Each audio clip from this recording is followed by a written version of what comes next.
Fear paralyzed me once. Not a small fear. Not the kind you reason your way out of. The kind that sits at the bottom of everything. The kind that is there when you wake up and there when you close your eyes. The kind that kills hope slowly. Not all at once. Just a little every day. Until one morning you realize the light has been going out for a long time, and you did not notice until the room was almost dark. I have seen that fear in church people and non-church people, in the person who has all the right theological answers, and the person who has none, in the one who is angry at God, and the one who performs for him every week and feels nothing. The same fear, different costumes. And after 12 weeks in the book of Daniel, I want to tell you what I think that fear actually is, and what the only answer to it has ever been. Fear is winning right now. Not the fear of God, not the reverence that leads to surrender. The other kind, the paralyzing kind, the kind that masquerades as urgency and staying informed. I can scroll through Netflix for an hour and find nothing. Not because the content is not there, because the noise inside is louder than anything on the screen. Because the anxiety of the world has been pumped directly into our minds, through the phone, through the algorithm, through the AI that now presents itself as the oracle of truth, and we cannot sit in quiet long enough to hear anything real. And the thing about this is, the noise knows exactly what it is doing. Remember back in episode 6, the frogs? The weapon of the end times is not military force, it is voices, croaking from every direction. And now we have given those voices a direct line into our minds. And the church is not immune.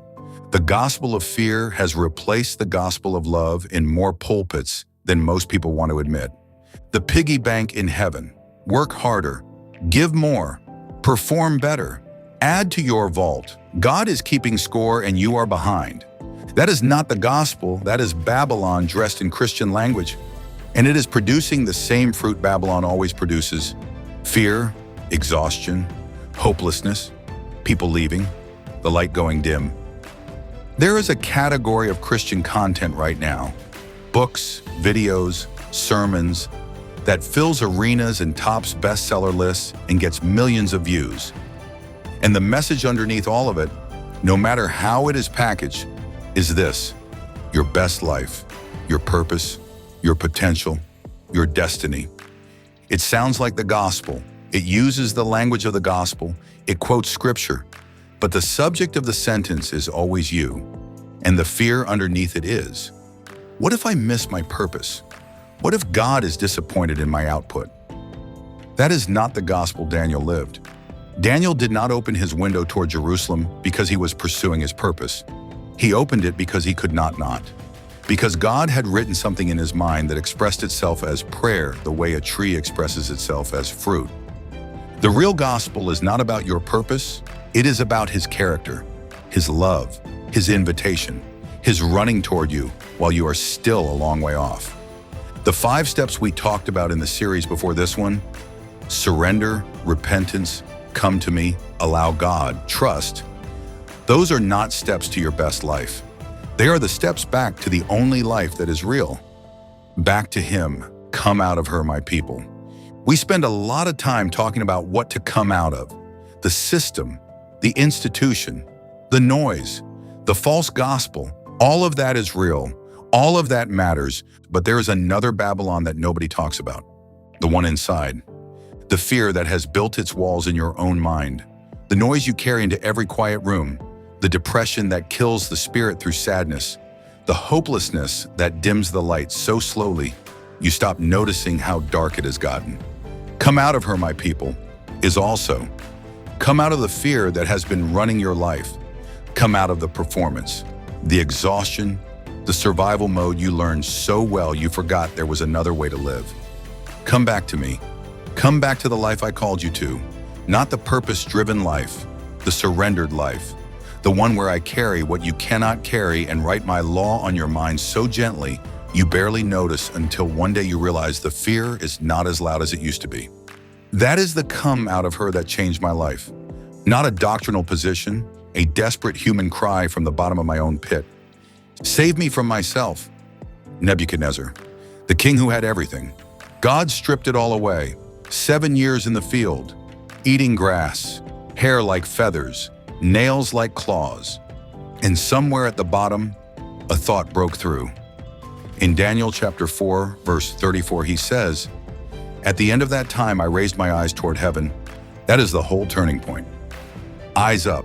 Not a long prayer, not a theological confession, not a surrender ceremony with witnesses. Just eyes up.